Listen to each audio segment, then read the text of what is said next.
আগস্ট তাৰিখে সন্ধিয়া ধুবড়ী জিলাৰ সাংবাদিক সেলিম শেখ আৰ সাহিলক ধুবড়ী জিলাৰ বিভিন্ন অবৈধ ব্যৱসায়ৰ লগত জড়িত কিছুমান ব্যক্তিয়ে যি ধৰণে বৰ্বৰ আক্ৰমণ কৰিছে, এই আক্ৰমণক আমি অবিভক্ত গোৱালপাৰা জিলা ধুবড়ী জিলা সমিতিয়ে আক্ৰাসু ধুবড়ী জিলা সমিতিয়ে ধিক্কাৰ আৰু নিন্দা জনাইছোঁ।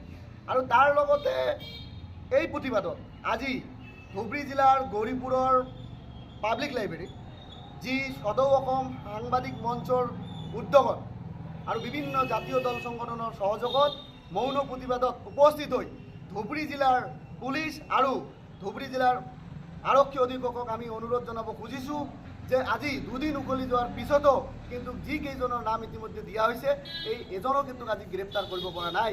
ইয়াক অতিকৈ দুৰ্ভাগ্যজনক বিষয়। গতিকে আমি ধুবড়ী জিলা আক্ৰাসুৱে আমাৰ আৰক্ষী অধীক্ষক মহোদয়ক অনুৰোধ জনাব বিচাৰিছোঁ যে আমাৰ আৰক্ষী অধীক্ষক মহোদয়ৰ ওচৰত আমাৰ বিশ্বাস আৰু আস্থা আছে, কিন্তু আসলতে দুদিন যে গ্ৰেপ্তাৰ কৰিব পৰা নাই ইয়াও কিন্তু অতিকৈ এটা দুৰ্ভাগ্যজনক বিষয়। গতিকে আমাৰ অবিভক্ত গোৱালপাৰা আক্ৰাসুৱে আমি দাবী জনাইছোঁ যে অতি কম সময়ৰ ভিতৰত যিসকল মানে অবৈধ ব্যৱসায়ীকে যি ধৰণে সাংবাদিকৰ ওপৰত যি মানে বৰ্বৰ আক্ৰমণ কৰিলে তেওঁলোকক মানে গ্ৰেপ্তাৰ কৰি কঠোৰৰ পৰা কঠোৰ শাস্তি দিবলৈ কিন্তু আমি অবিভক্ত গোৱালপাৰা জিলা আক্ৰাসুৱে দাবী জনাইছোঁ। অন্যথায় সদৌ অসম সাংবাদিক মঞ্চই অনাগত দিনত যি ধৰণৰ যিকোনো কাৰ্যসূচী যদি লয়, সেই কাৰ্যসূচীত ধুবড়ী জিলা আক্ৰাসু অবিভক্ত গোৱালপাৰাৰ আমাৰ পূৰ্ণ সমৰ্থন থাকিব। আৰু আজিৰ দিনত বিশেষকৈ আজিৰ দিনত অসমৰ যি স্মাৰ্ট পুলিচ আৰু স্মাৰ্ট পুলিচ থকা স্বত্তেও আজি কেনেধৰণে এই অবৈধ ব্যৱসায়ীসকলে যি সাংবাদিকসকলক যি ধৰণে আক্ৰমণ কৰিছে, এয়া অতিকৈ নিন্দনীয় আৰু গৰিহণাযোগ্য। গতিকে পুলিচৰ ওপৰত আস্থা আৰু বিশ্বাস আছে, অতি শীঘ্ৰে তেওঁলোকক গ্ৰেপ্তাৰ কৰি জেল হাজতলৈ প্ৰেৰণ কৰিবলৈ আমি কিন্তু অনুৰোধ জনাইছোঁ। আজি যি ধৰণে তালিবানী কায়দাৰে ধুবড়ী জিলাত সাংবাদিকৰ ওপৰত আক্ৰমণ হৈছে, এয়া অতিকৈ ধুবড়ী জিলাবাসীৰ কাৰণে কিন্তু গৰিহণাযোগ্য।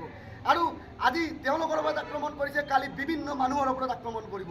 গতিকে কিয় এই অবৈধ ব্যৱসায়ৰ লগত জড়িত ব্যক্তিসকলক আজি ধুবড়ী জিলা প্ৰশাসনে কিন্তু নাকি লগাব পৰা নাই, এয়া অতিকৈ কিন্তু এটা দুৰ্ভাগ্যজনক বিষয় হৈ পৰিছে। গতিকে আমাৰ SP মহোদয়ৰ ওপৰত বিশ্বাস আৰু আস্থা আছে, অতি শীঘ্ৰে তেওঁলোকক গ্ৰেপ্তাৰ কৰি জেল হাজতলৈ প্ৰেৰণ কৰি কঠোৰৰ পৰা কঠোৰ শাস্তি দিবলৈ আমি অবিভক্ত গোৱালপাৰা ধুবড়ী জিলা সমিতিয়ে দাবী জনাইছোঁ।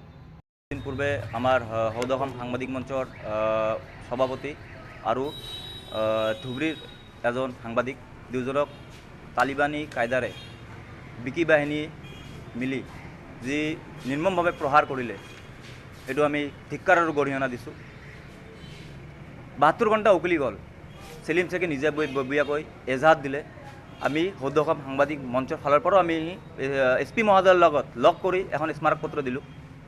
দিয়াৰ পিছতো আৰক্ষীয়ে কিন্তু নীৰৱ ভূমিকা পালন কৰা পৰিলক্ষিত হৈছে।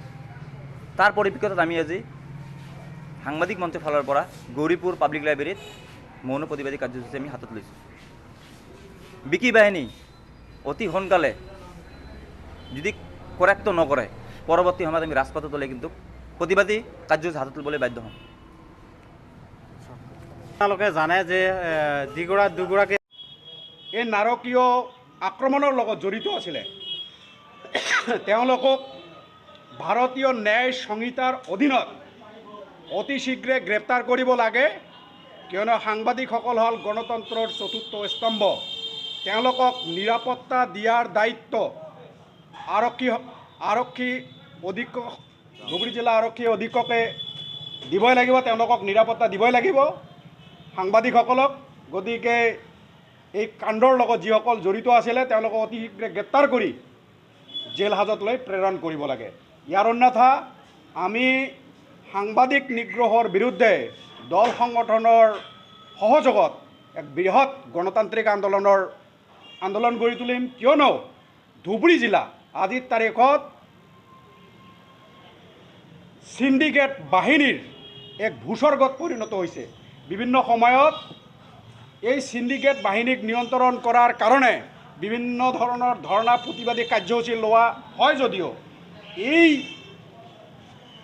কাৰ্যক্ৰমসমূহক ব্যৰ্থ কৰাৰ কাৰণে জিলা প্ৰশাসনে ওলোটাই যিসকলে কাৰ্যক্ৰম গ্ৰহণ কৰে তেওঁলোককহে ভাবুকি দিয়া পৰিলক্ষিত হৈছে।